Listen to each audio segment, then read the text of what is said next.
What's up, guys? Welcome back to our Python Basics series. Today, we're talking about Python's other primitive loop, the while loop. Let's take a look. The while loop allows us to execute a set of statements as long as a condition is true. Let's take a look at an example. We'll create a variable named I and set it equal to 0. This is going to be our index.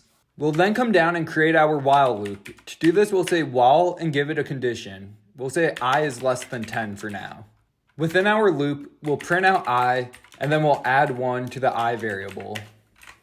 As far as syntax goes, it's very similar to things we've done in the past. We say while since it's a while loop, followed by a condition, and then a colon. Within the while loop, we indent all the code that we want to run each time it iterates through.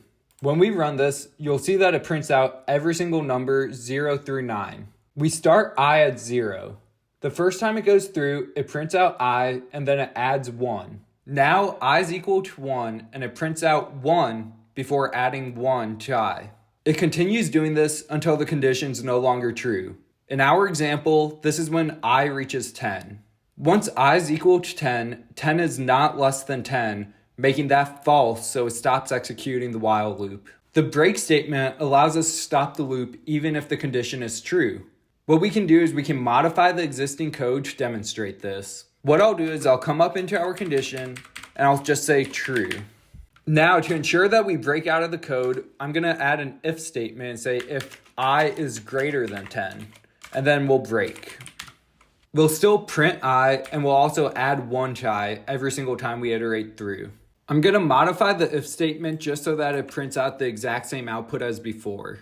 To do this, I just said greater than or equal to 10. When we run this, you'll see that it gives us the exact same output. By using the break statement, we're telling the code to stop once I reaches 10. If the condition remains true and we don't have something to break us out of the while loop, we'll get stuck in an infinite while loop.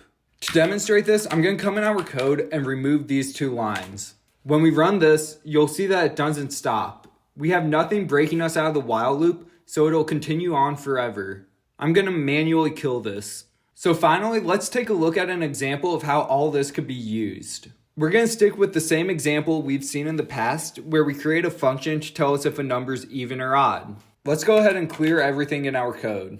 The first thing we'll do is create our function by saying def even or odd, and we're not going to pass anything in. Within the function, we're going to use a while loop to get a number from the user. We'll say while true, and then we're going to use try and accepts. So we'll say try, and we'll say num equals the integer input from the user that says, please enter a number. If it successfully gets the integer input from the user, then we can break out the while loop. If the user entered something that is not an integer, we want to say except, and we'll print not a valid number. And then we'll ask them to try again.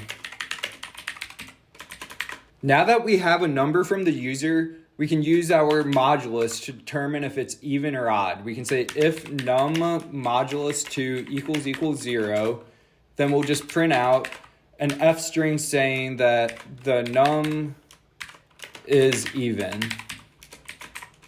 If the number's not even, then we'll say else, and we'll print out that the number is odd.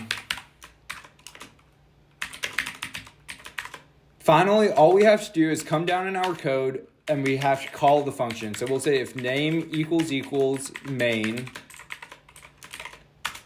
and then we'll call even or odd. When this is ran, you'll see that it asks for a number. If we didn't give it anything, it'll say not a valid number, please try again. If we try giving it letters instead of a number, it also tells us not a valid number, please try again. Using the while loop, we can continue doing this until we get a valid number.